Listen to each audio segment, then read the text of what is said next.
ইয়াৰ আগৰ ভিডিঅ'ত আমি তাপ শীতলীকৰণ পদ্ধতিৰ তাপ আৰু শীতলীকৰণ পদ্ধতিৰ বিষয়ে আলোচনা কৰি আহিছিলোঁ। আমি গাখীৰ গৰম কৰাৰ কথা পাইছিলোঁ। এতিয়া কম উষ্ণতাত কেনেকৈনো অণুজীৱৰ বৃদ্ধিত বাধা দিয়ে তাৰে আমি এটা উদাহৰণ লওঁ।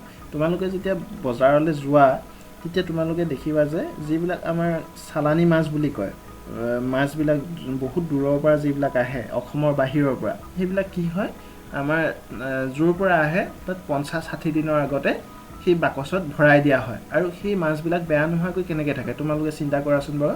সেইবিলাক বেয়া নহ'বৰ কাৰণে কি কৰে, তাত ঘনে ঘনে কি দিয়ে, সতেজ বৰফ, অতি ঠাণ্ডা বৰফ কি দিয়ে তাত ভৰাই দিয়ে আৰু ভৰোৱাৰ লগে লগে তাত কি হয় অণুজীৱবিলাকে বৃদ্ধি কৰিব নোৱাৰে, মানে বংশ বৃদ্ধি কৰিব নোৱাৰে আৰু নোৱাৰাৰ ফলত কি হয় সেই মাছটো 60 দিনৰ পৰা 70 দিনলৈকে বেয়া নোহোৱাকৈ থাকি যায়।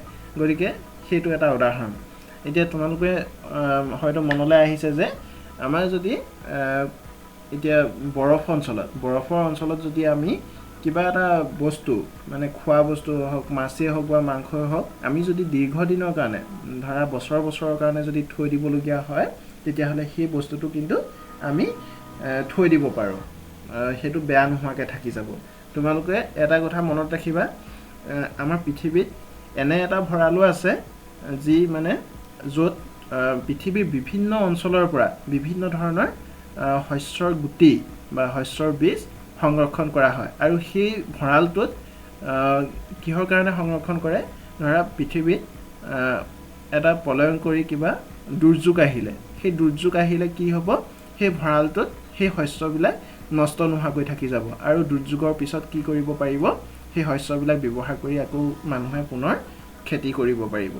গতিকে তেনেকুৱা ভঁৰালো এই পৃথিৱীত আছে। সেইটো তাত কি হয় 600 বছৰ 700 বছৰৰ কাৰণেও সেই শস্যবিলাক জমা কৰি থয়। তোমালোকে পিছলৈ পাবা, তোমালোকে ইণ্টাৰনেটত চাৰ্চ কৰিবও পাৰা তেনেকুৱা কথাবিলাক। গতিকে সেইবিলাক কথা খুব ভাল কথা। এতিয়া তোমালোকে এটা কথা মন কৰিবা, আমি ঘৰত যেতিয়া গাখীৰ থওঁ বা গাখীৰ আনো তেতিয়াহ'লে কি হয়, আমি ঘনাই উতলাই নথলে কি হয় গাখীৰখিনি বেয়া হৈ যায়।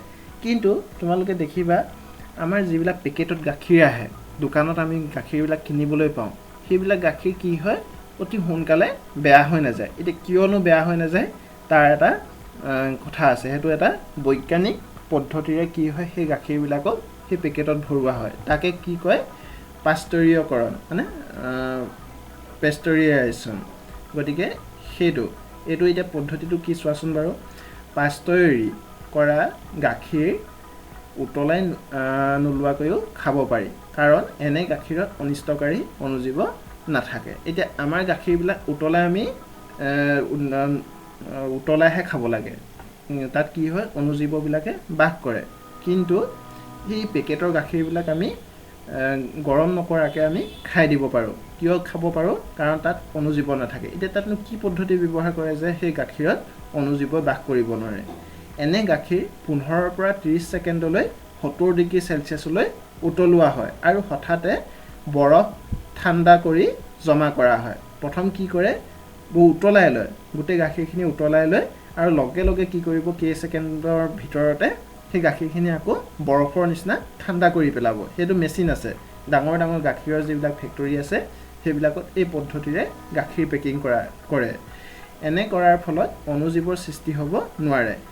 লুই পেষ্টিয়ৰে এই পদ্ধতি আৱিষ্কাৰ কৰিছিল, ইয়াকে পেষ্টৰীকৰণ বুলি কোৱা হয়। এতিয়া তোমালোকে আৰু এজন বৈজ্ঞানিকৰ কথা পালা, আমাৰ আগতে কেইবাজনো বৈজ্ঞানিকৰ বিষয়ে আমি নোট কৰিবলৈ কৈ আহিছোঁ। গতিকে এইজনৰ নাম কি, লুই পেষ্টিয়ৰ। গতিকে এইজনে কি কৰিছিলে, এই পদ্ধতিটো আৱিষ্কাৰ কৰিছিলে আৰু সেইকাৰণে আমি এতিয়া বজাৰত আমুল তাজা তোমালোকে খাই চাই, গতিকে সেই তেনেকুৱা ধৰণৰ গাখীৰৰ পেকেট আমি দেখিবলৈ পাওঁ বা গাখীৰ আমি বেয়া নোহোৱাকৈ ৰাখিব পাৰোঁ। গতিকে আজি আমাৰ যি আলোচনা আছিলে অণুজীৱৰ শত্ৰু আৰু মিত্ৰ পাঠটো, গতিকে খাদ্য সংৰক্ষণ পদ্ধতি ইয়াৰে মানে আলোচনা ইমানতে সমাপ্ত কৰিছে।